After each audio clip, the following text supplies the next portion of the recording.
And we're live. Welcome back to yet another episode of the Blasters and Blades podcast. I almost did it again, got the wrong name. I figure by year 4, definitely, dear listener, I will get the title right every time, all the time. But until then, you got to bear with me some. So, hey, all you crazy sci-fi and fantasy, hey, all you crazy sci-fi and fantasy fans, it's time for your daily dose of shenanigans over here at the Blasters and Blades podcast. Just 3 nerdy veterans geeking out over our science fiction passions and fantastical fantasies.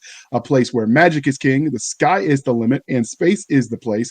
We are the podcast that puts the fun in dysfunction. So without further ado, we're going to let our guest, the greatest of all times, Mr. Scott Moon. Can you please introduce yourself to our listeners and viewers?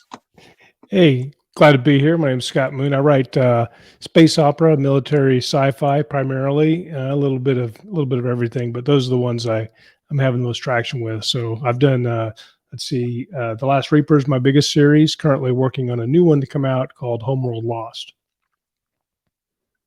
Okay. And the next part of the introduction, dear listener, is how we first found them. But I actually found Scott through his podcast of the Keystroke Medium many moons ago. We won't say how long it's been, but it was a fun show. It was back in the beginning where they were interviewing people, and the setup wasn't quite as pretty. I think you were interviewing the first time I saw you, Nick Cole, and he was doing one of his stakeout type videos where he's like very noir under the street light in the dark. Yeah, you can't beat that. That one and the second one I watched, you interviewed him and Jason together, and Jason was eating a cheeseburger live, making everyone else hungry. Sure. So it's been a little bit. and I never looked back. And I have to say, I really do like your writing. Your shorty verse is amazing. That's my favorite. And I really wish you'd do more with it. Yeah, I know. It's definitely. I like the. Are you planning on it at some point coming back to it? I have a book started in it. The idea was I had the 4 novellas I did with it, and I was going to do a whole series. I got book covers and everything. And, things happen in weird ways. So I just haven't really been able to give it my full attention. But those are some of my favorite characters. Definitely one of my favorite settings and situational, issues, I guess, given the harsh environment they have to operate in. It was a worthy successor to BattleTech, and you made it cooler. So, well done. High praise. All right. So for the religion question, since you've been here before, we had to mix it up a little bit for you. But Battlestar Galactica, Stargate, or Babylon 5? Probably Babylon 5. I think I'm going. What was it about Babylon 5 that appeals to you? Oh, I like the Vorlon or whatever, kind of the mysterious, the dark force out there. And I'm just intrigued by the power of their kind of intrusion upon your characters there at Babylon 5. It's been a minute since I watched them. But that I did like that series quite a bit. So I actually managed Scott Bartlett's Facebook fan club because I'm a fan of his too, and so I because he writes some of the harder sci-fi and the space opera, I try to mix it up like actual science posts and nerdy sci-fi posts. And so one of the things that keeps coming up when I find videos of actual physicists and people that mess with the field of space as a science, they all say that Babylon 5 got the flight mechanics for their fighter scenes the closest to what we understand it to be. I've heard, probably you told me that first, but I have heard that a couple of times. I love reading all the science stuff, but I'm not confident writing it. And so I try to make my stuff, reasonably suspension of disbelief, quality level. But yeah, I don't write the hard sci-fi. Yeah, I try to write it hard enough to make it work. Yeah. I think you were in my graduating class at Handwavium University. Yeah, there you go. Sure. I'll tell you. All right. And because we're polytheistic, Beastmaster, Clash of the Titans, or Dragon Slayer? Oh, my God. I'm going to go Beastmaster. It's a good one. I liked all 3, so I don't know that I could have picked a favorite. Those are tough. And the same with the Battlestar Galactica. I liked the new version of that. Although I haven't seen the old version straight through, I'm going to try to fix that.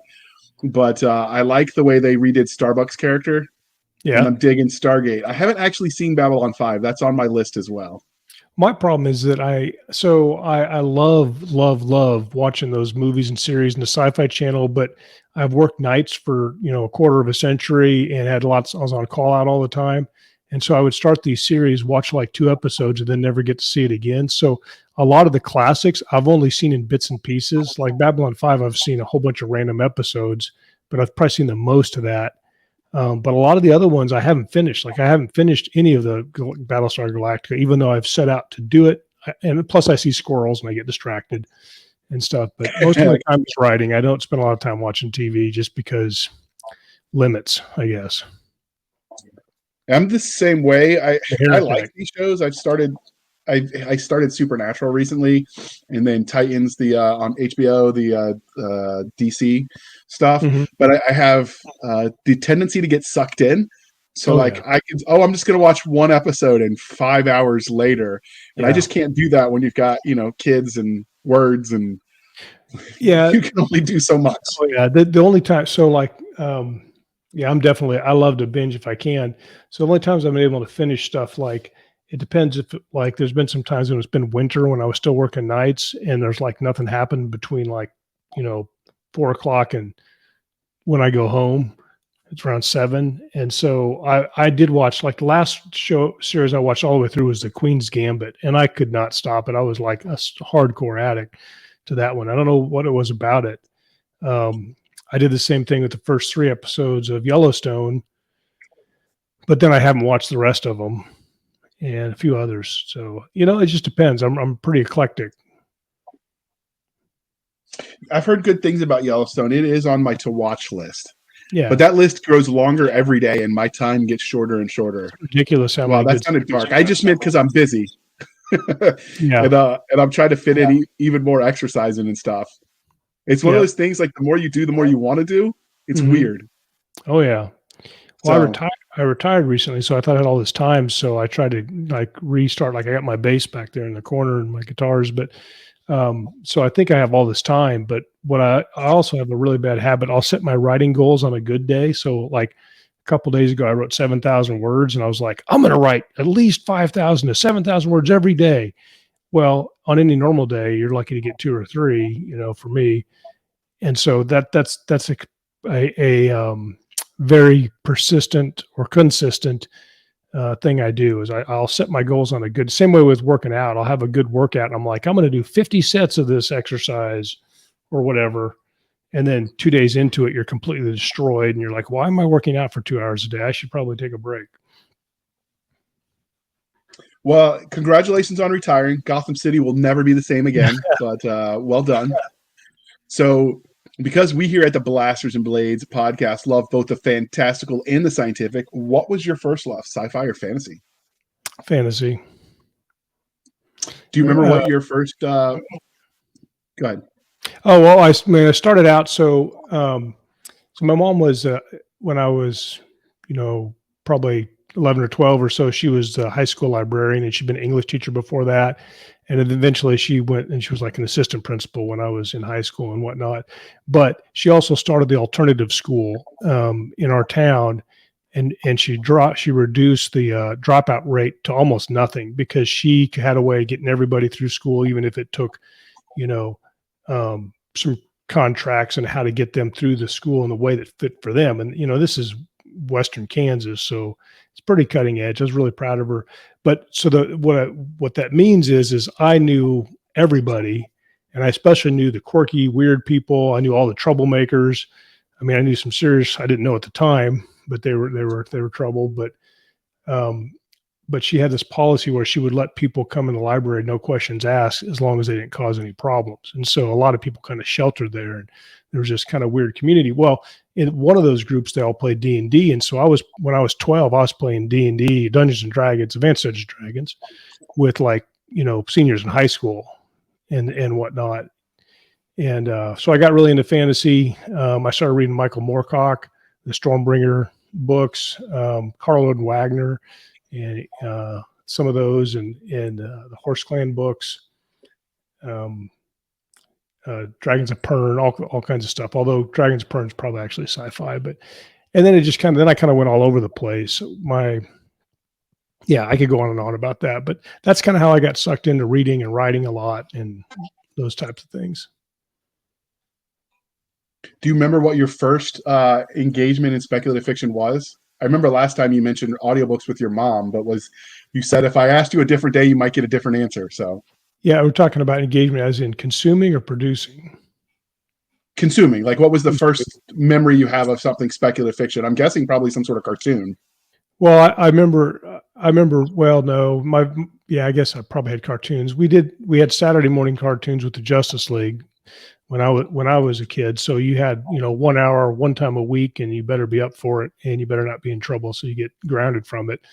Unlike now, where it's just anytime you want anything, you can have it. But I remember. So when I was, I think in fourth or fifth grade. Well, in fourth grade, we had a teacher. I think she was out of lessons planned, but she would read Little House on the Prairie to us for part of the day each day, and that was my favorite part. I'd sit there and listen to her read that, and that's fiction, maybe it's historical fiction or memoir a little bit. And then shortly after that, my dad would pay me $1 a book to read a book, and so I read all the Black Stallion books. I can't remember who wrote those. But I'd read those, and that lasted for about 6 books. And then he kind of stopped forgetting to pay me, and I forgot to stop reading the book, so I just kept reading after that. So I got lucky, So you're gonna send him an IOU? Yeah, like, hey, you owe me. I've read like 4,000 books. You probably need to open an account someplace. But but yeah, so we did do a lot of audiobooks because in Kansas you do a lot of driving to anything, and so we started listening to audiobooks back when they were on tape. And if we couldn't get an audiobook, we'd read to each other while we drove. And then if we ran out of that, then we'd count telephone poles and shit while we were driving. So very exciting time. So what is it about the larger umbrella of speculative fiction that you love as a genre? I love not being bored. So I remember one of my earliest traumas as a kid is both my parents worked like 3 jobs for as long as I ever can remember. And so I'd come home from school, and a lot of times it's just me, and if my friends weren't around, it was just, I'd be so painfully bored. And I got to the point where like, I don't want to be bored. And so I just kind of started daydreaming, and that led into books and stuff. And it just was a real easy step to start writing. And of course, my mom was an English teacher, so she's always talking about books. Like she would talk about Heinlein and Asimov and, Fahrenheit 451 and all these other classics, but then also other literature. She always talked about being well read is important. I didn't really know what it meant, and we talk about different stories and stuff all the time. And then when I was 12, she said we should write a book for kids your age, because I was playing D&D, and that was kind of before you had like middle grade fiction or even YA. And so I started writing this book, basically a D&D campaign. I wish I'd have written it now with all the lit RPG stuff going on. But that was my first attempt. And I don't remember much about it, but I do remember there was a big battle with some orcs, and where some arrows hitting somebody in the face and them falling in a big greasy pot of stew or something. But other than that, I'm not sure what the rest of the story was about. I think there was a lich involved or something. But and once I started doing that, I was completely hooked. I was like, this is what I'm going to do for a living. So that's been 41 years ago. So how did you take that, I like writing and it's fun, to the day you said, I'm going to put my first novel up for sale? So I was right. I was a fan of Stephen King. The other thing my mom talked about, she would talk about interviews and stuff. And if I hadn't read the interview, I'd heard it, and I remember either she'd told me about it, or I'd heard it someplace, or I'd read the article where Stephen King is famous for the quote. He says, "I write on every day except for my birthday and Christmas." And I remember my mom saying he wrote 3,000 words a day or something like that. And so I would always try to have a word count from very early on, although at the time I was handwriting on legal pads and stuff. And I would always try to write every day, write as much as I can. And I just got into this habit of doing those types of things. And I dreamed about getting a red twin turbo Corvette. When I was in high school, I wanted to write a big book, get super rich, and have a twin turbo Corvette. And that was very motivating for me at the time. I don't have a vet, but maybe someday. You just need to sell a few more books, and then your wife will let you buy one. Yeah. Right. Yeah. It's not as dangerous as a motorcycle. That's what you sell it as. Oh, yeah. There you go. See, and I've had motorcycles, and nobody in my wife and my in-laws are not fans because they're in the kind of medical professions and stuff, and they think they're unsafe. Well, lots of things. Well, motorcycles are really unsafe, especially if I'm driving them. But that's a whole different podcast, probably. Yeah. So many authors let their own real life experiences influence the way they tell stories. So do you think there was any specific moment that shaped the way you engage with your readers? Probably a lot, mostly in more of a gestalt or 10,000 view perspective. To answer that question, is I have consciously sought out things to do throughout my entire life that I thought would enhance my writing. Like, I remember one time when I was like 14 and ninjutsu was big. And so we, of course, didn't have a ninjutsu dojo in Western Kansas, but I had all these books and things, and me and all my friends, we had all the gear, and we would sneak out at night and creep around the neighborhood with our swords. Luckily, we didn't get shot by the police at that point, because there were some times we may have ran into them and threw some firecrackers and whatnot. But we'd run around, jump off of houses and climb and walk along the tops of fences like you would see in comic books now and all that stuff. And but I remember one time I was sitting there writing, and my dad was talking to my mom. They were divorced at the time, but I remember him saying, I wasn't supposed to be in the conversation, but I had a habit of listening to adults from when I was a little kid. I'll come back to that. But, and he said, what I really like about all this martial arts is that it really affects his writing. And I'd already kind of had that idea of doing stuff that would feed into the writing, but I always did that. Everything I did, like I went to LA when I was 18 to do music, and that was part of our writing experience, a big adventure. I tried to go in the military, but I got DQ'd. I went into the police department. I did all these different assignments on the police department. Try to travel and see things and try to feed all of that into the writing. As far as I did try to consciously not write the stories that I saw, especially as a police officer, because that kind of felt like cheating. But I do think that they did affect my writing, like in a more indirect way. That makes sense. And there are probably some things that you did, and we don't need to really get into that. We talked about that some last time, but there are some things that you would do in law enforcement, just like in the military, that the regular public isn't they're not ready for the reality of that, I don't think. Right. And they don't really appreciate there's some nuance there. Like, for example, my last series I think it did really well, but it didn't. So I did The Last Reaper, which was kind of my breakout series. I did Galactic Shield earlier, into 2023, and it had pretty good success, but it wasn't as good as The Last Reaper. And in that book, the main character is a military veteran who's become a police officer in a far distant galaxy, and he has a squad of police officers. So it's kind of like a NCIS show in space, but with like battle mechs and stuff. So I think it's a cool concept, but like there is a little bit more realism in the ways, like they don't just kick down doors. They have to have a warrant, and they have to get probable cause, and they have to get this thing reviewed, and they got to present it to a judge. And there's all these things. Well, people didn't like that as much. They didn't buy off on it. So I guess that wasn't as exciting. But the people who did read it really loved it, but I couldn't get people to give it a chance, I guess, because it's maybe too real in some ways. Yeah, that's one of the things that people think when they watch CSI or whatever, that's real. And you talk to anybody that works law enforcement, and they laugh at the idea of the turnaround on the DNA being like hours, not years. And yeah.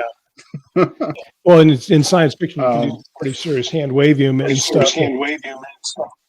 Go up and get some echo of myself. So, you're okay. So I actually think that that's the other one is I've actually I did some ghostwriting in the beginning, and I actually wrote a crime procedural as a ghostwriter. So I interviewed some local detectives to try to get some stuff right.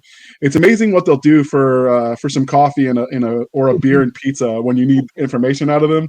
And that was one of the things they said that they've actually noticed since those shows started becoming big, that there are people getting arrested because they thought they committed the perfect crime because they saw, oh, this is how it works on TV. Oh yeah. So they're like, I almost thank the whoever's advising them and getting it all wrong. Yeah. Like, well, that's the So thing. Like you're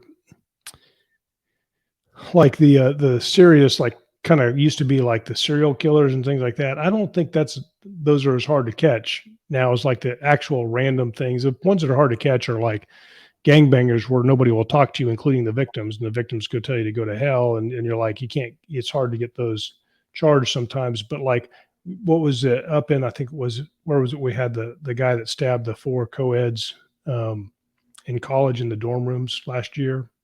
I know what you're talking about. I can't remember the name because I try not to follow it too closely, but they caught him. I knew that as soon as that happened, I was like, they're going to catch the guy who did that. I guarantee it. And they did. And he was getting his PhD in criminal justice. So he probably thought he had everything figured out, but he did not. He was a dummy.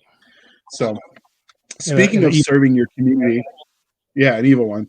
Speaking of serving your community, your bio mentions that, like we mentioned earlier, you were law enforcement for Gotham PD before you retired. Yes. How do you feel like your time in uniform affects the stories that you tell? I think it does lots of good things, mostly because I met all manner of people, at their good time, mostly at their bad times, but sometimes at their good times. And so, being a student of people is the best thing you can do as a writer. And you just, because people tell stories, you listen, you get like twice the bang for your buck. You get all the cool things you get to do, plus all the things they tell you about. So it's really good.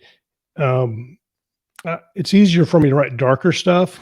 Mostly what I've kind of made my living at lately. It's a lot of fun, but if you look really carefully, there could be some darker topics, and every now and then I go down a little bit darker trail just because I can't help myself, because some of the assignments I was in, I have to be careful not to get too dark. That's fair. So do you ever draw on people that you knew either as officers or whatever the other side of that would be? Because you don't want to necessarily call them criminals, the public. Do you ever draw on people you knew from your time wearing the badge?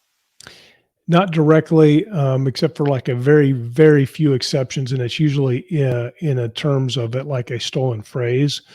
And I don't do it consciously. Like I have one of my close friends I was on the SWAT team with for a long time, and he was a great storyteller, and he was from like Wisconsin or something, so he had a tiny bit of accent left, but he would tell a story, and he'd always kind of, when he was getting to the part that wasn't that entertaining, he'd be like, and blah blah blah, and then he'd go on to the fun stuff. And that phrase blah blah blah is in a lot of my books. I can't help it, because he drilled it into hardwired into my psychology, is how people could talk. So those things will leak in. Sometimes somebody use a interesting phrase or tell me a joke that just kind of has to go in there. I had a officer give me a big story about cobra chickens, because we had a lot of geese that were around our station. And I was like, yeah, there's definitely going to be some cobra chickens in the next book.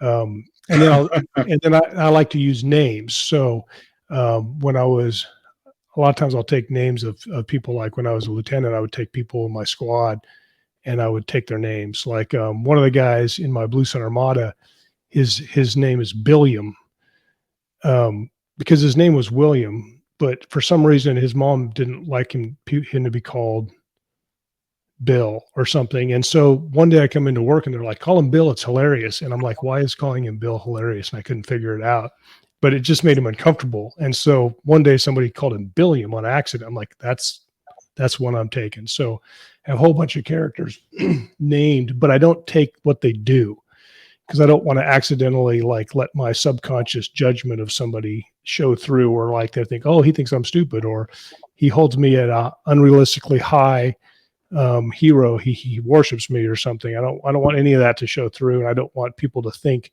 So I'm very careful not to steal people's personalities in whole cloth. I'd let it leak in to different characters and things like that. I think that's a better way to go.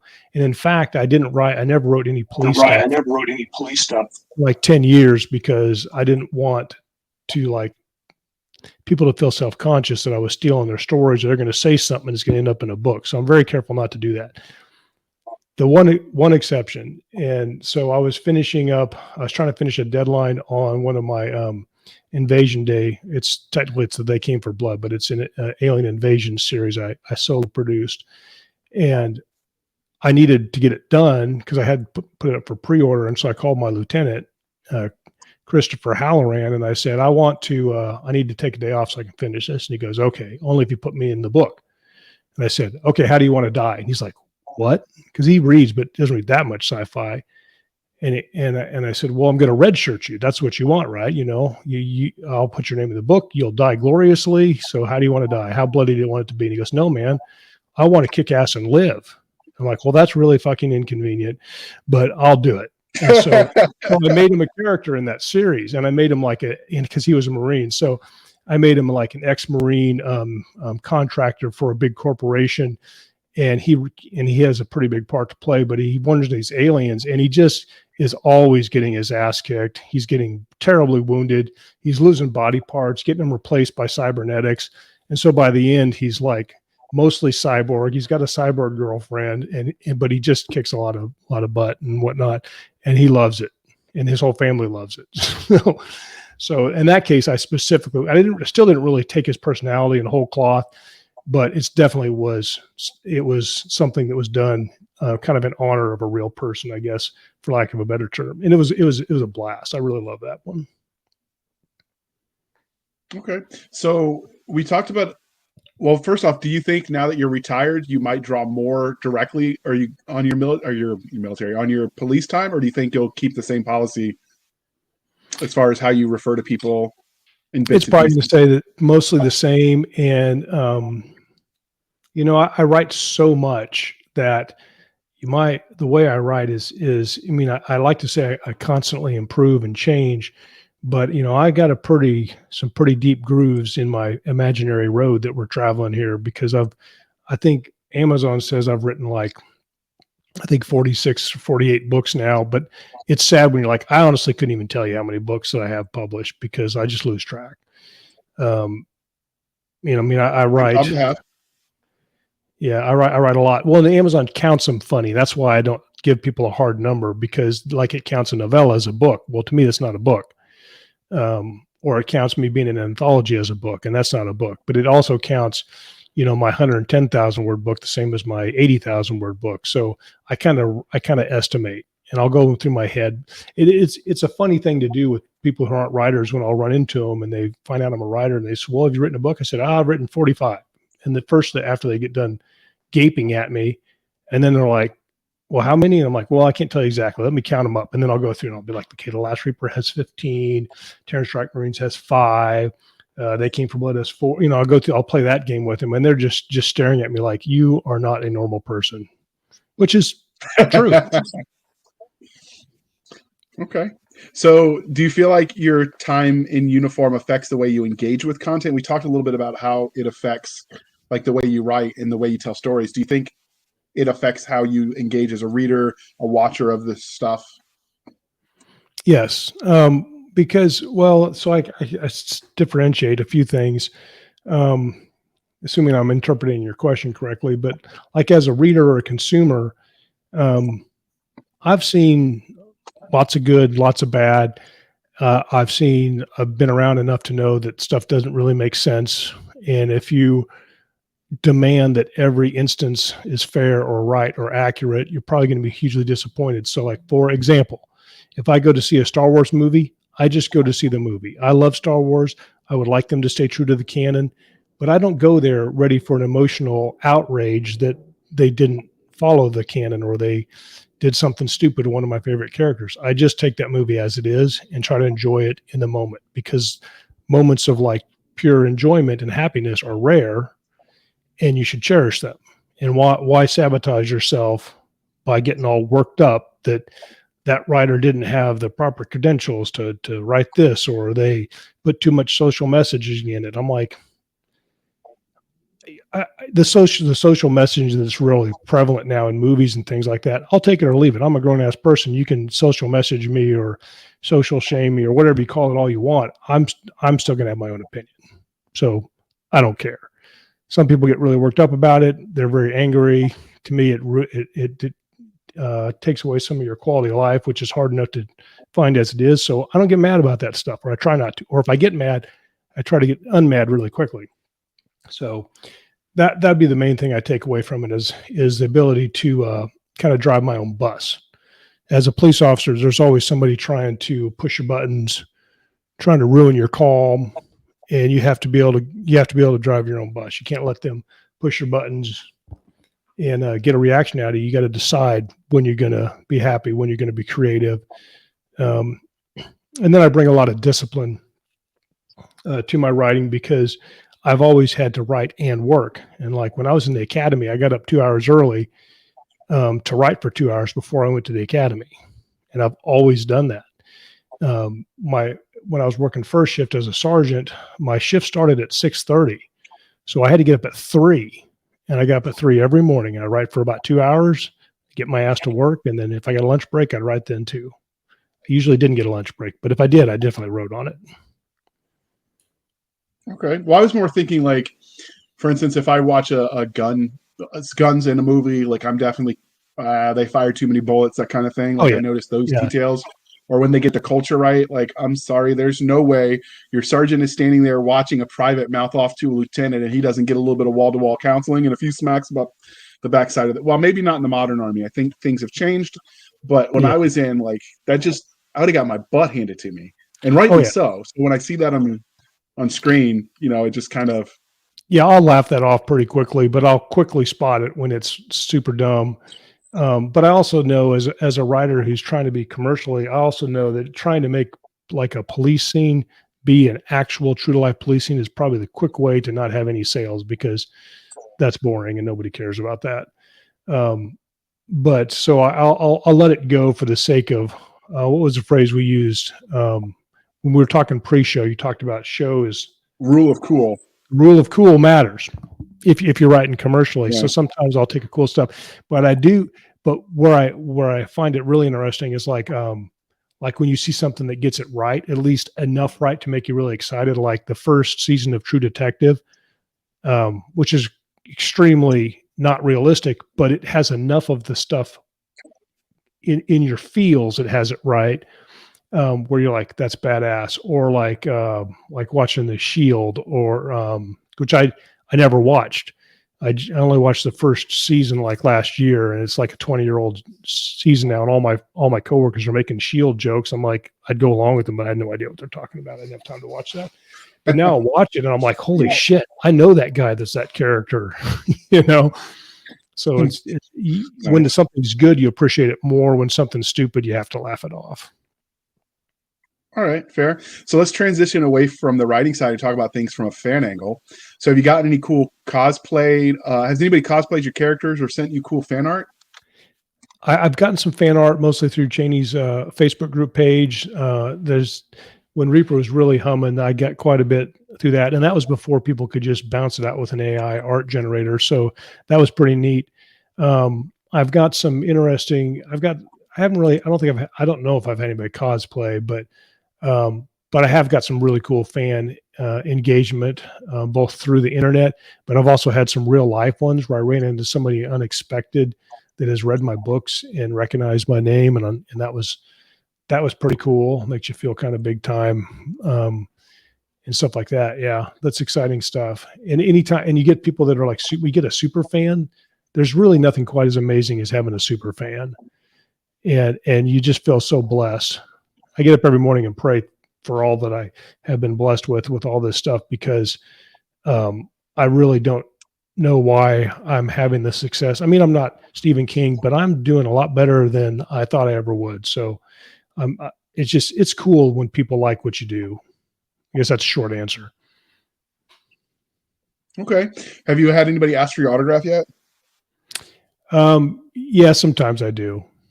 And some people know actually read your book and asked for, or they just find out you're a writer, and it's almost, some of those are almost like, are you just messing with me?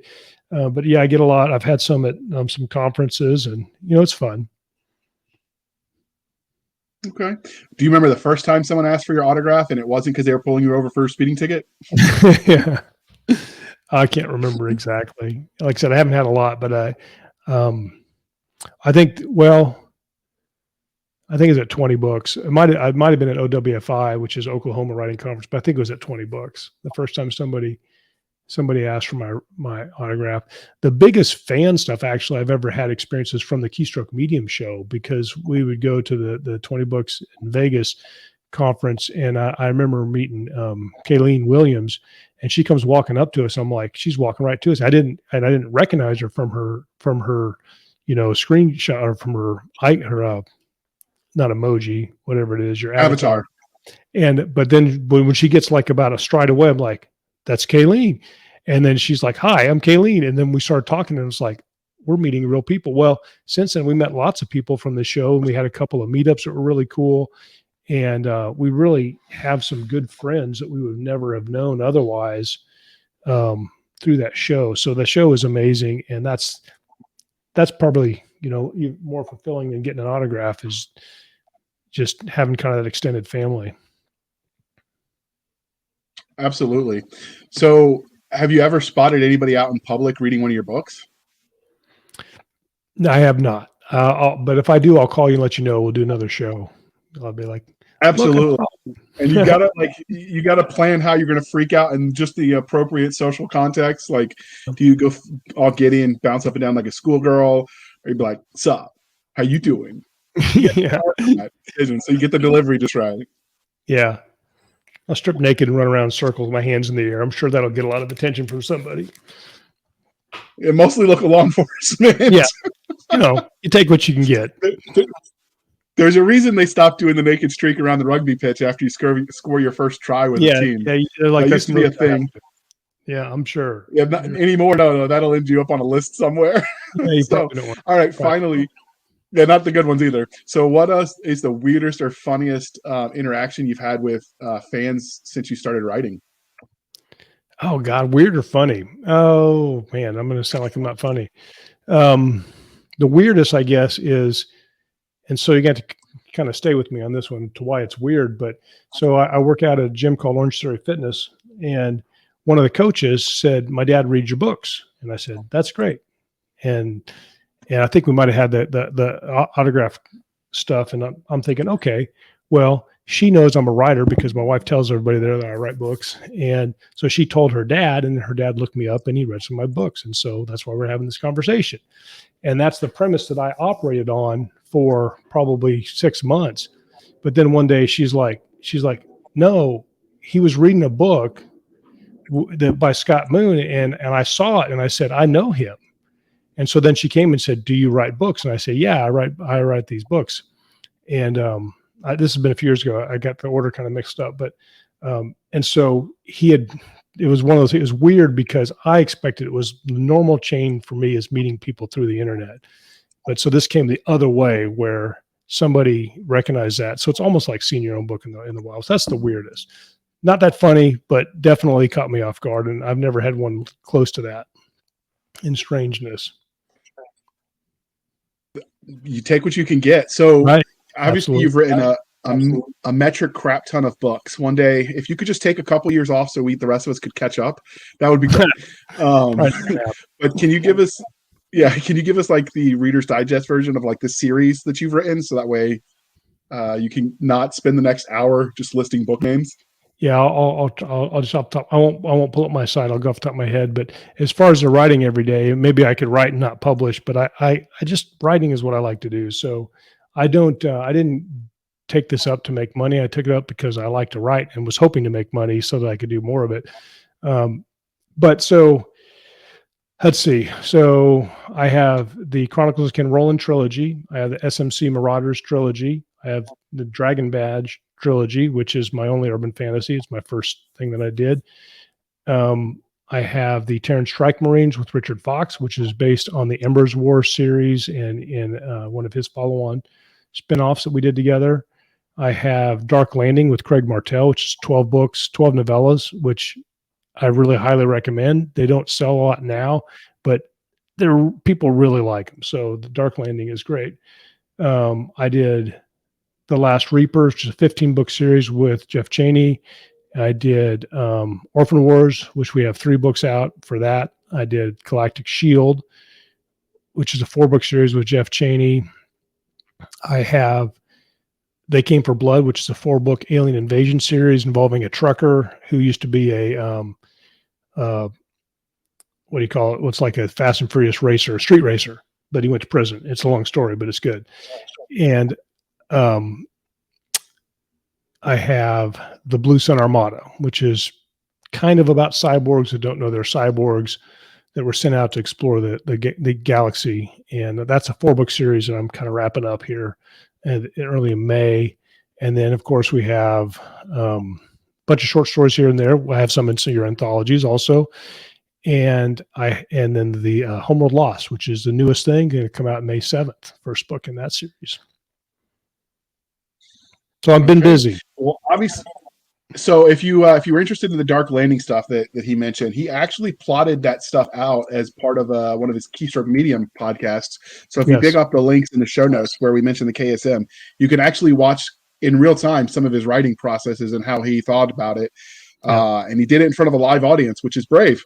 So if that kind of thing appeals to you, you should check it out. But while all of that sounds fascinating, we're going to pause for a moment while we shamelessly shill for the man, and that time it's me. They promised him 1 weekend a month.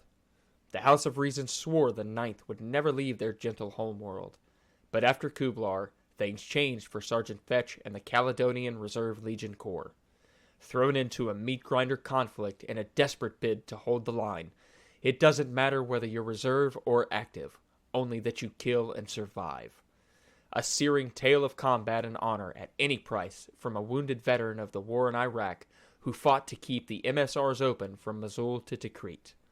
The Reservist, an Order of the Centurion Galaxy's Edge standalone novel. All right, I appreciate sponsoring myself, and the narrator did an amazing job. Hopefully he gets his setup together, because I'm trying to convince him to get into audiobook narration. He's done some other stuff where he's gotten a lot better, and it's amazing. And that takes talent too. I wish I had the chops to do my own audiobooks like some people do. But I love audiobooks. I don't like the way my voice sounds.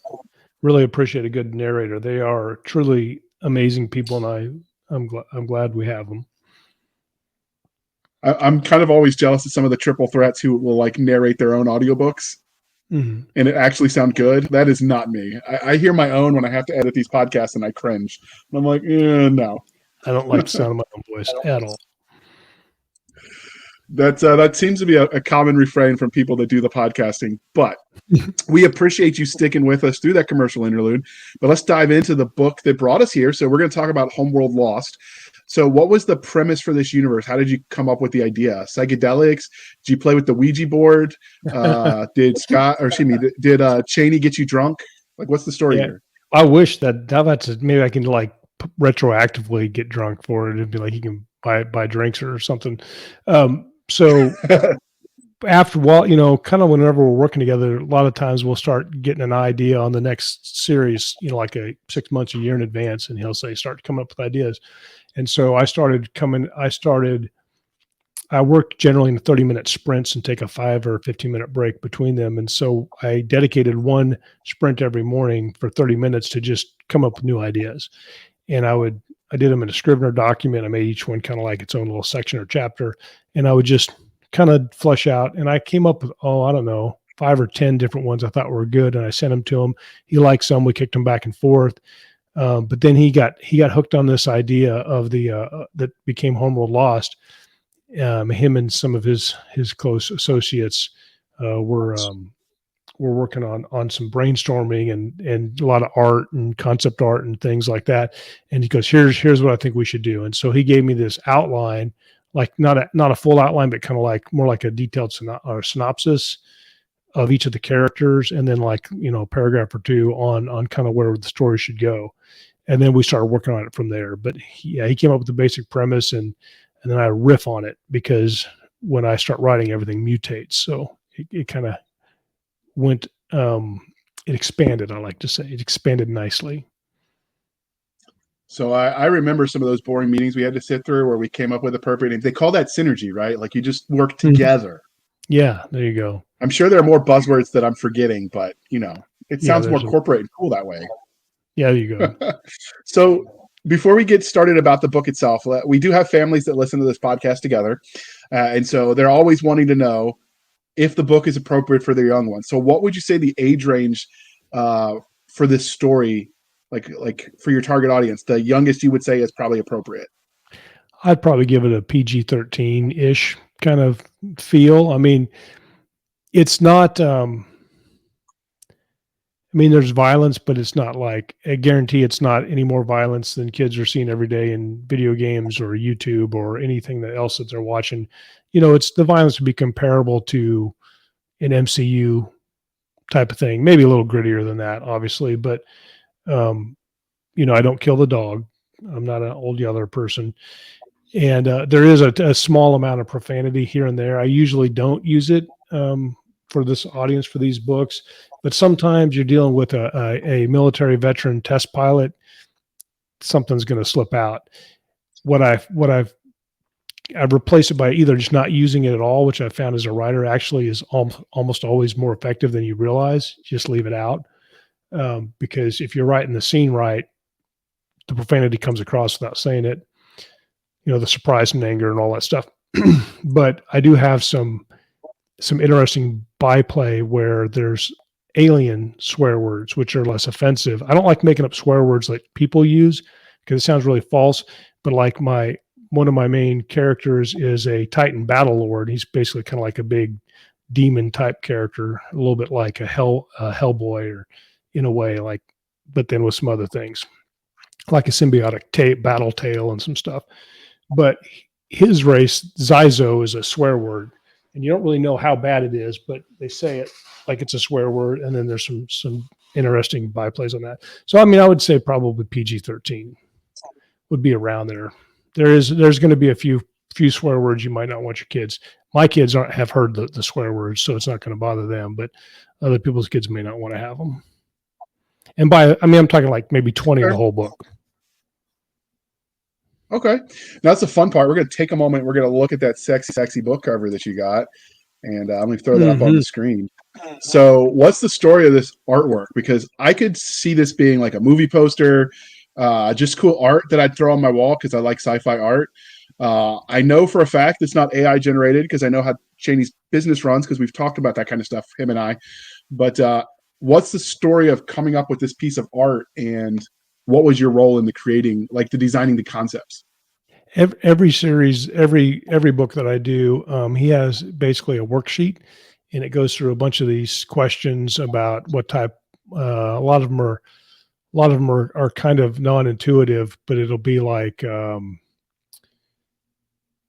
there's these categories. What's your book best fit into? And they'll be like the Golden Fleece or Hero Journey, not Hero Journey. I can't remember the survey off the top of my head, but a lot of them kind of relate to those types of things. And then there'll be a bunch of questions about the setting. They'll ask for a description of the main character if it matters. They'll ask for anything really unusual. They'll ask for any like concept art that I've looked at for references, which I didn't really have much because they already had better concept art than I had, because his artistic team is pretty talented.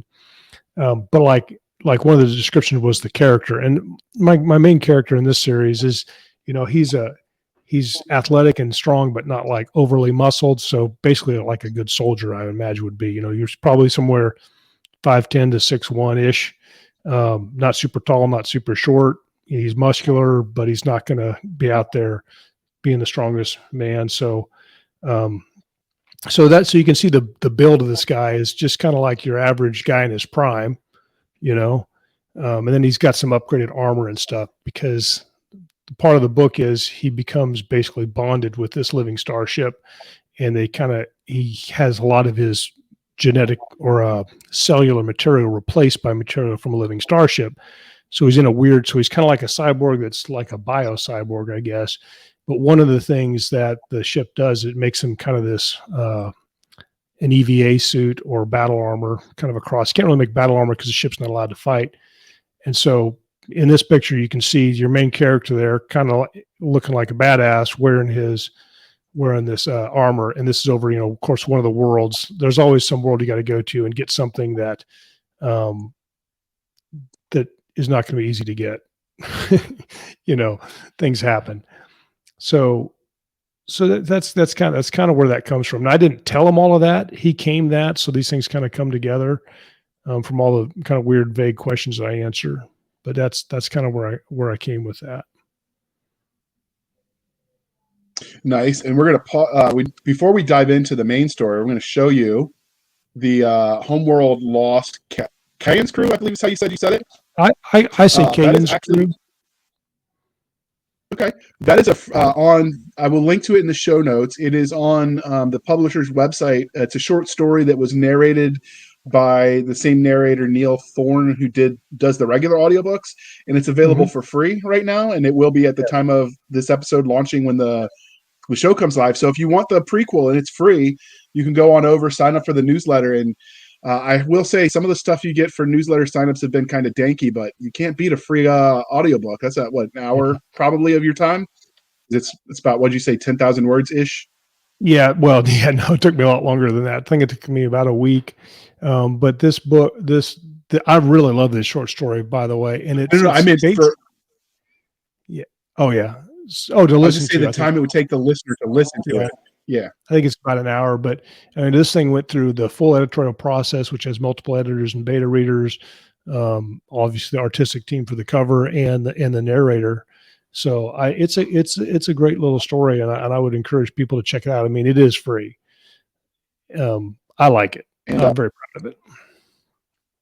So that link will be in show notes. I encourage you to check it out. And if you sign up for the newsletter for Variant Publishing, you get a bunch of these free teasers. Well, I wouldn't call them teasers, but they're like short stories in existing universes to sort of let you sample the worlds before you dive into any one series. And like I said, if you like audiobooks, man, you can't beat that.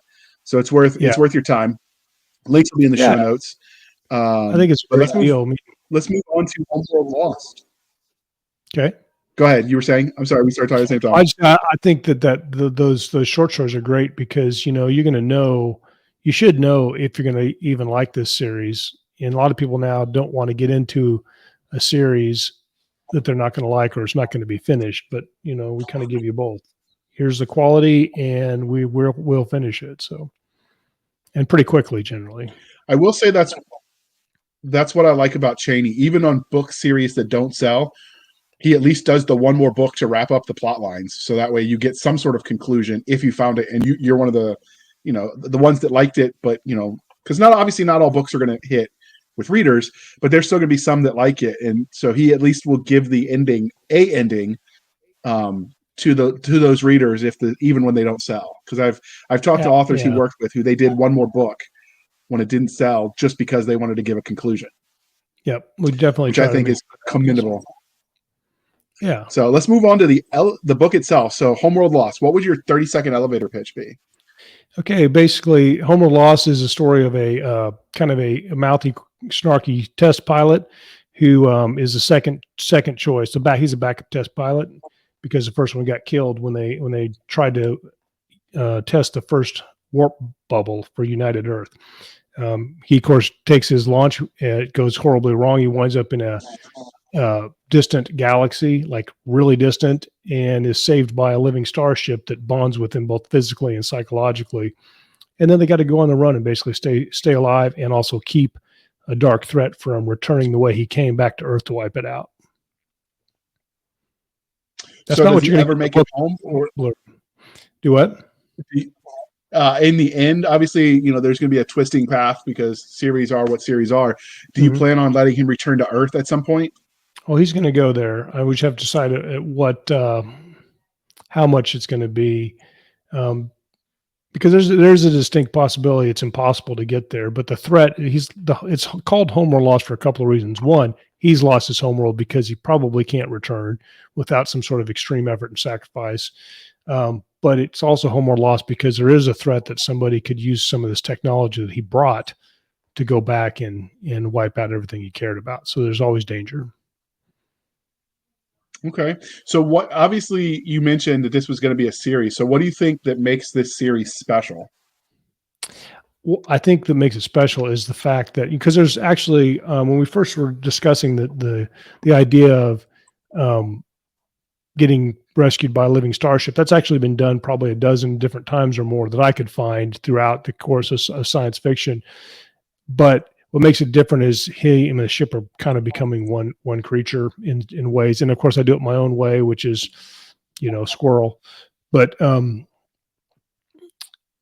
so I lost the question. What I was going to say is that if the series goes as long as I would like it to, if it's successful, then they will be going back to Earth, because then I can expand, because Earth will have that chance to upgrade, because they're like just not quite there for the long range star travel, but they'd have to be if they become part of this larger galactic conflict. So, given what you know about this ship, if family wasn't a consideration, would you go on the ship and bond with it if yourself? Oh yeah, the ship makes the ship upgrades you in every way, and the ship is awesome. And the ship, there's a reason if you read the story, but the ship basically only really has kind of good people on it, and they're flawed sometimes, but they're all on a journey. And so, if you were to become a crew member of Kayan, then not only would you get like physically upgraded in lots of different ways, you're going to become part of very special people's lives, so it's going to be kind of like a super family. But yeah, I would definitely go on a Kayan adventure for sure. Okay. So what genres or subgenres do you think Homeworld Lost fits into the best? I mean, obviously it's space exploration, probably colonization, but are there any others? In a broader sense, it's space opera. It's very much similar. Everything I write is going to be somewhat similar tone to The Last Reaper. So your main character is going to be kind of, a little bit opinionated to say, just put it nicely, and kind of prone to a lot of really high risk behavior if it means protecting people he cares about. But yeah, so you could do exploration. You could do some alien first contact. They're definitely going to meet different aliens throughout in the first two books for sure, and probably more going forward.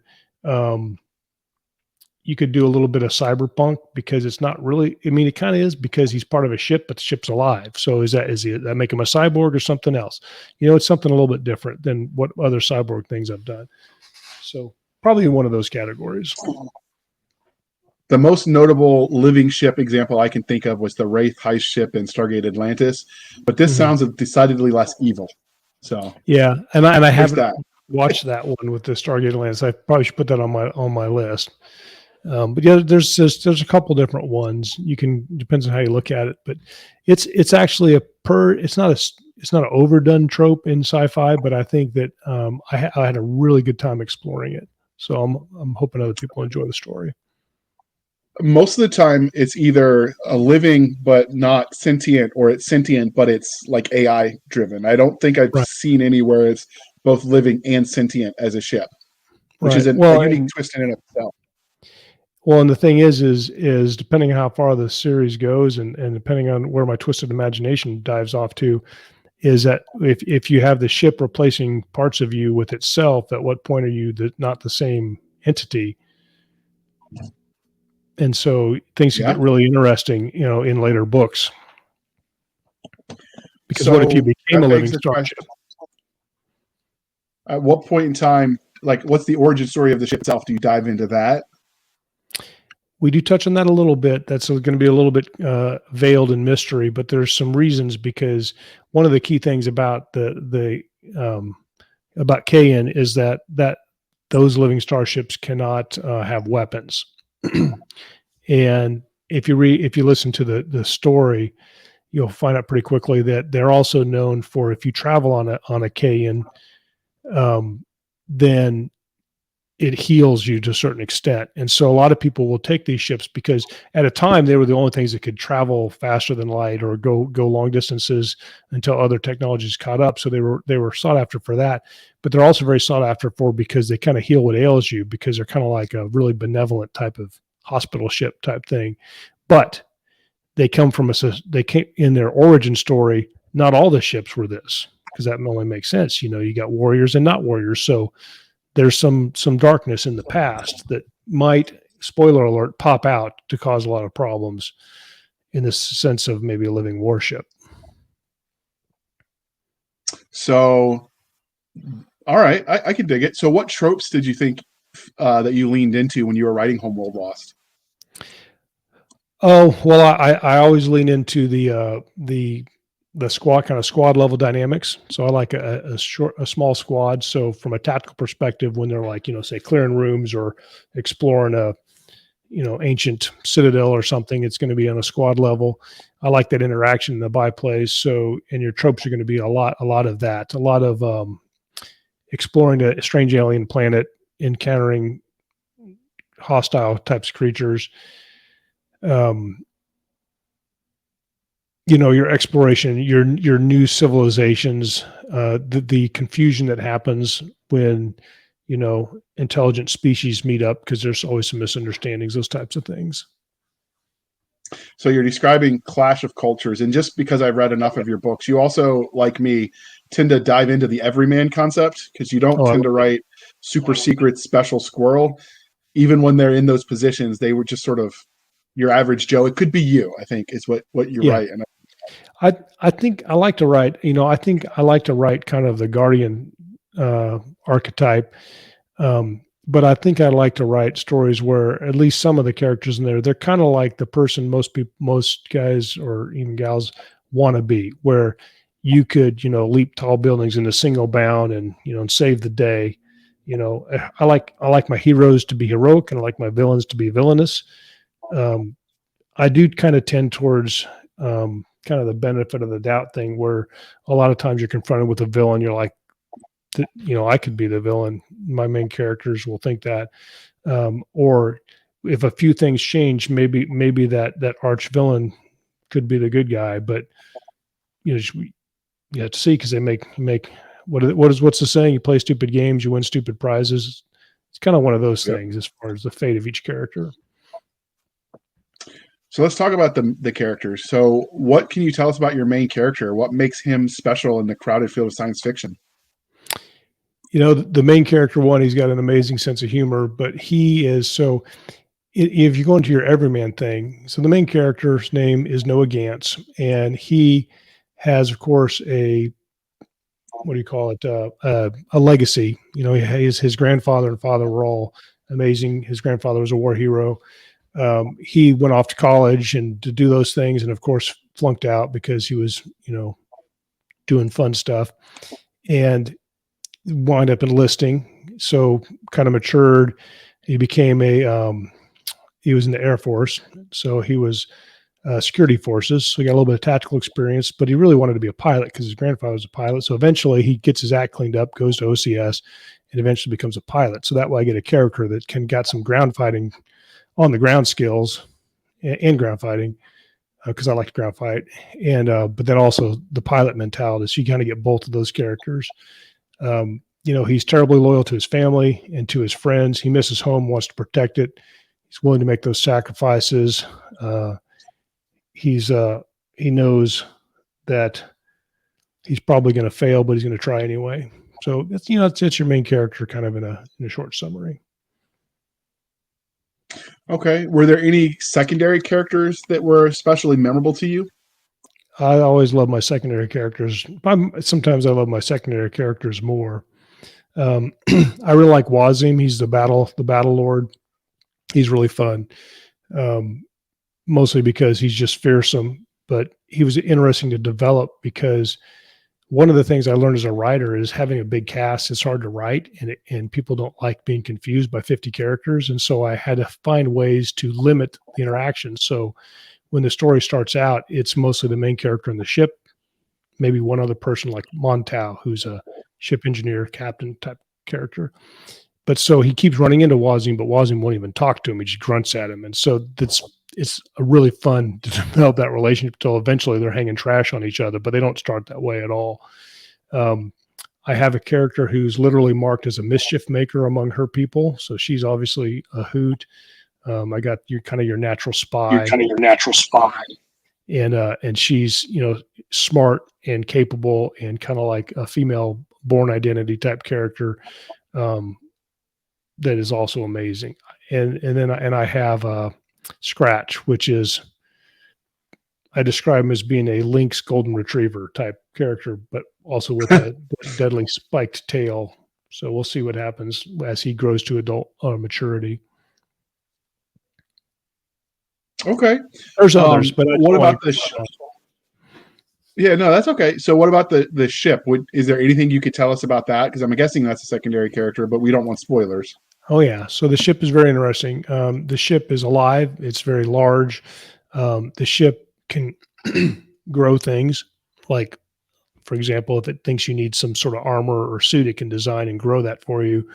There's limitations in how long it takes and all that stuff. And it can change its shape, and it can move things around within the ship. So you kind of have, you could, if you were like being an asshole on the ship, you might have some problems because the ship could make your life very difficult by changing the rooms around on you. So you want to be nice in that way. And there's parts of the ship you can't go to for various reasons. And everybody, when they go like faster than light, or their workaround for faster than light travel, you have to basically be in a pod or a safety crash. And those have a lot of interesting side effects and things that are fun in the story as well. So I can't remember the original question, but the ship is a complex character. Ship has a sense of humor. Actually, I gave the ship more because the ship is basing all of its knowledge of Earth history on memories that it can share with our main character Noah. And so there's several times where he warns it, says, you really need to watch your literary references, because I got a C- in that class. I wasn't paying attention, So the ship kind of develops, they're affecting each other. So the ship every now and then will just hang some trash on them that like really gets him, really flip a zinger at him. Most of the time it's kind of an alien Spock-like character, but every now and then they'll fire one over there across the bow. That's definitely a Scottism, the hang some trash on someone to mention making jokes. I like it. Yeah. That might end up in one of my books. Oh yeah. So does your story have a bad guy that you can tell us about without spoilers? Because obviously we want people to read the books themselves and engage in that way. The main bad guy, if I tell you about him, would definitely be a spoiler, but you'll figure out pretty quickly who that is. But there's kind of a secondary bad guy who is a hunter, and the alien empire, basically, I try not to call it an empire, but it's called the Gavant Reach is the name of the bad guys or their organization. And Reig is a hunter for the Gavant, and so he hunts Kayans. So a Kayan is, all Kayans have the same name. So there's like 50 Kayans or however many there are in the whole universe. They all have the same name. So it's a little confusing, but it works out because right now you're only dealing with one. So he hunts them, and he's extremely capable. He's kind of like, if they let Boba Fett actually be a badass like he's supposed to be, or like I always thought he would be that guy as a ship captain. Maybe like if Han Solo went to the dark side and started just being kind of an unscrupulous bounty hunter, then Reig might be that guy. Except that he's alien, he doesn't really look that human, kind of humanish. But I'll leave the descriptions of their body physiques to the book. So speaking of characters, we know that as authors, we tend to do horrible, no good, nasty things to the characters in our books. So if Noah met you in a back alley or the starship, Kayan, if they met you in a dark alley and they knew who you were and you were the creator of their torment, how do you see that interaction playing out? I'd say me running as fast as I could and probably not getting away, because by that point they're pretty upgraded. Okay. Yeah, because Noah's in a starship explosion, and the ship had to put him back together. So he's, been completely rebuilt to the best potential of his original genetics, plus added with alien starship DNA, and then given some hardware for the pieces that were missing. Some little pieces of armor here and there, and some other things. So Noah, the main character, gets a upgrade pretty quickly, and some others as the series goes on, because you got to do these things to stay ahead of the bad guys. Did you like RoboCop as a kid? I'm getting some definite RoboCop vibes with the upgrades. I did like RoboCop. The funny thing was I was working in a movie theater when that movie came out, and I remember standing there and watching the parents and their small children come streaming out the other way after the first scene. So Disney kind of marketed. Oh yeah, yeah, I can imagine. yeah. That was since we mentioned characters, do you have a favorite character archetype you like when you're writing? You know, I like the badass hero who knows better and is, you know, somewhat mature and self-aware, but just sometimes he just can't resist himself of given you know, kind of what's the authority song. He's going to fight authority and maybe sometimes wins, but regardless, he's still going to fight. Okay. So you mentioned a lot about the universe where this is happening, and obviously there's a lot you can't mention because of spoilers, but is there anything about the universe that you wanted to tell us before we move on? That would not be a spoiler? You know, it's just the whole universe or the whole galaxy they're in, the Reach, is it's at the boiling point. Let's just put it that way. You know, the Gavant have control of everybody. They are the 800-pound gorilla in the room that nobody can resist. But every world they conquer is somewhat autonomous just because the nature of space is big and they have their own little regions of influence. So there's lots of powerful, capable, diverse, you know, very rich cultures, technology, and to their different various social orders and history. And they're all very much still players in the game. And so when they've had enough and everything kind of kicks off and all these people decide they don't want to be under the Gavant's rule, it's going to get pretty interesting pretty quickly, depending on where the alliances fall and what type of technology and what type of external threats that nobody's seen yet enter into the whole scenario. So, like I said, boiling point. That's all I had to say. Scariest environment imaginable. Okay. So we mentioned that Homeworld Lost is part of a series because that's all Chaney does. So what's next for these characters that you can tell us without spoilers? Well, they're going to make the first book. Some bad things happen to them. In order to survive, they're going to have to go on some side quests that actually maybe not are side quests. Maybe they're the main quests. It's hard to say, but they're going to have to do some things and make some sacrifices to keep some of the characters alive and to stay ahead of some of the things from Kayan's past that really Kayan doesn't really tell them about because that's not something her kind talk about. Okay. Is that vague enough? What sort of tech? Yeah, absolutely. Makes me want to read more. So what kind of tech can we expect from these books? Obviously the spaceship's alive, so that's, you know, in genetic enhancement and engineering, but what other tech can we expect? So you have faster than light travel, but it's more, I like to think of it as around faster than light. So there's a couple different variations of space travel. The Kayan has one way. The Gavant have their own way to move those distances. The Titans, who are the battle warriors, Wazim's a Titan battle lord. They have a unique thing that they can do between planets that we're going to go into that should make some really interesting stories and plot complications. Weapon systems, you know, there's going to be energy weapons, but I don't like to make my weapons like too all powerful. So there's going to be some limitations to those.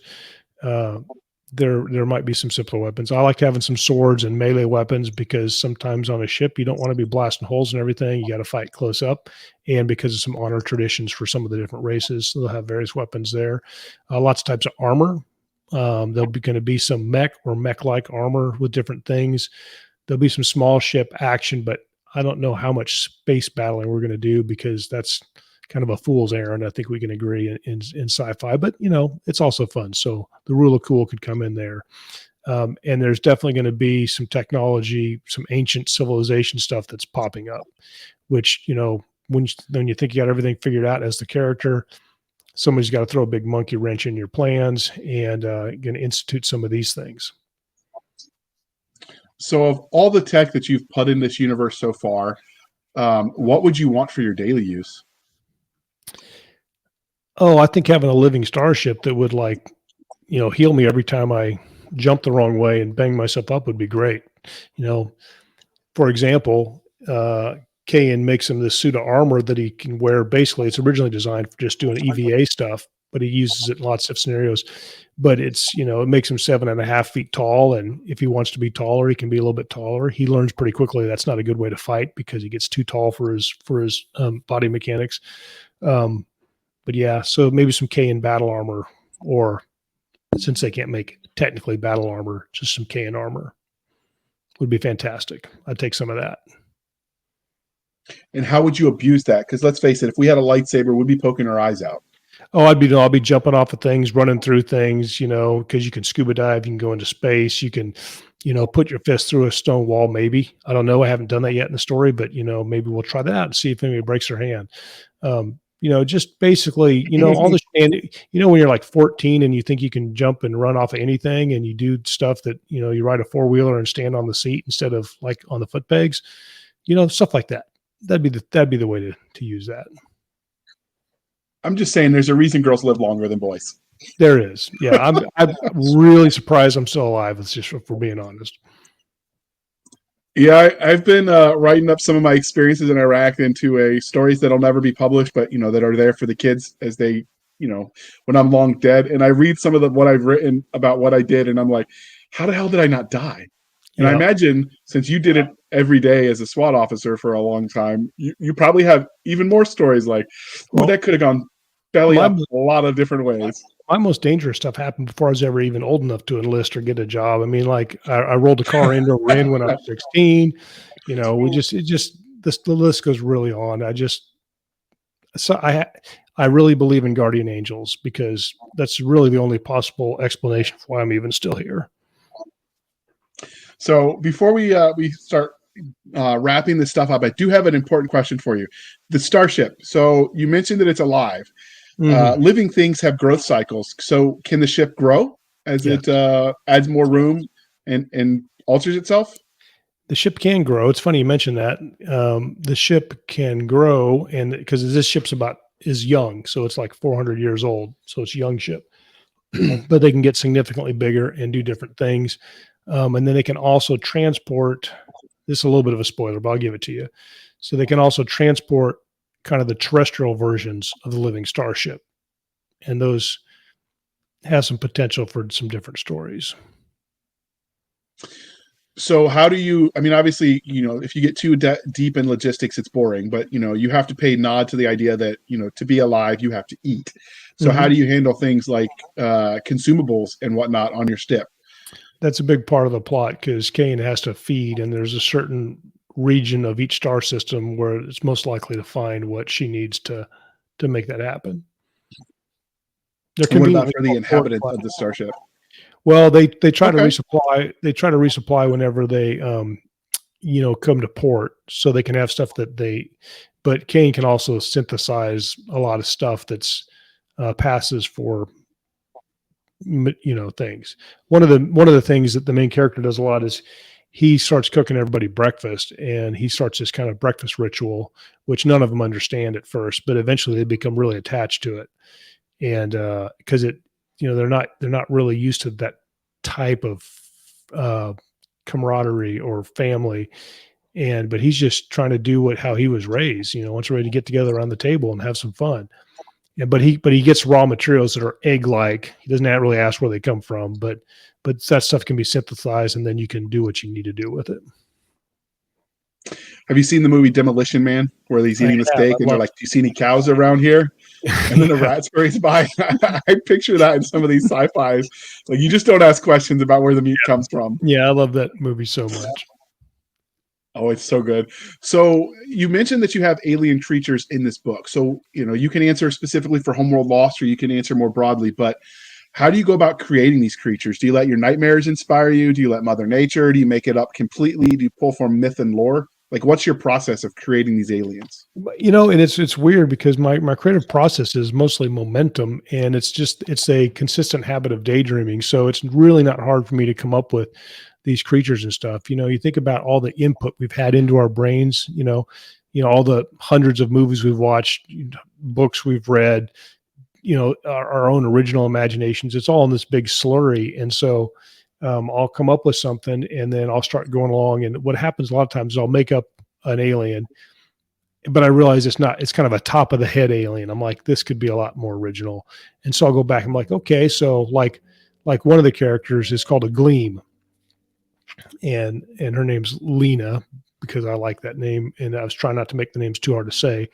But so Lena is a Gleam. Well, a Gleam, my first thought was, well, they kind of have this like liquid mercury texture to their skin, kind of like the Silver Surfer. But I'm like, well, that's kind of been done. So I'm like, what if she had a real thin, like a diamond exterior? So basically, Gleams are like, they have this kind of liquid metallic look, but then their exterior is like kind of like a diamond shell that covers everything. And then Lena has some imperfections in that gemstone look where she has red. She has a red crown and she has a red hand. And in her culture, having either one of those means you're really a troublemaker to be avoided, but she's got them both. And so you immediately know, if you know that little bit about their culture, that this is a character who's going to be probably in the middle of every impossible problem that can be fabricated. But, so it's just kind of where I go. You kind of go, okay, what if this? What if that? Okay, well, are they big? And like, well, I have too many big characters. Okay, this one's going to be small. And then, okay, if they're small, what would make them still fearsome? And then you do something else. Okay, well, maybe they need more legs, or maybe they need less legs, or maybe this creature can, process exoskeleton projectiles. You just start mixing and matching stuff until you come up with something, and then you lock into it, and then you riff on it. That's how I do it. Okay. So needs of the story driven. I can dig that. So, clearly this is winding down this interview, but was there anything about Homeworld Lost that I didn't ask that you think the reader needs to know before they go out and buy your book? Only that they should give it a chance. I think so. I guess the most important thing about this is that, this is going to hopefully put you on the edge of your seat. But it's good. It's a good time book. I like to write about dark stuff, but I don't like to leave you in a dark place. That makes sense. So while the characters might have some challenges, have to make some really rough decisions, some moral quandaries and stuff, the focus is on the family and the fun and adventure and the hijinks and all that good sci-fi stuff. Excuse me. Okay. And speaking of fun, I would like to remind you, dear listener, to please be kind and speak your mind on the reviewing platforms. Your reviews help the right readers find the right books, so do your part. You can go review it on Goodreads, on Amazon, on Barnes & Noble. You could review it over on Cheney's website. But whatever you do, share your thoughts, start a website, write a review there, do all the things. It really does help get the books that you like to have sequels, because if they don't sell, the author can't write them, because it isn't free to get an edit. With that being said, Scott, how can listeners find you? And as usual, all of those links will be in the show notes. So if you want to get a quick look at all my books, go to scottmoonwriter.com. And that's, a pretty clean site. Should be easy to find stuff there. Or you can get me on Facebook. I have the Moon Base. And that's where I do most of my interaction, with fans. And then I have a newsletter. You can find it either through my webpage or through the Facebook group if you want to get newsletters, which I don't do super frequently, but I send them out from time to time. So do you think that your last name being Moon is the reason that you became a sci-fi writer? If your last name had been Sword instead, would you be telling Tales of Dragons? I want to write fantasy very badly someday, but right now I'm writing sci-fi. Yeah, no, I don't know. People, and that's the funny thing, is a lot of people think it's a pen name, but this is actually my actual name. So, and it's easy to remember. Yeah, I'm aware because we had that conversation when we first met. It's crazy. But the Moon Base. Yeah. That's just such a perfect fan club name. It took me a long time to get that. Technically it's the Scott Moon Base, because I picked the Moon Base and then it was like a NASA site. And I was like, I'm probably not going to be able to arm wrestle NASA. So I guess we'll have the Scott Moon Base. Okay.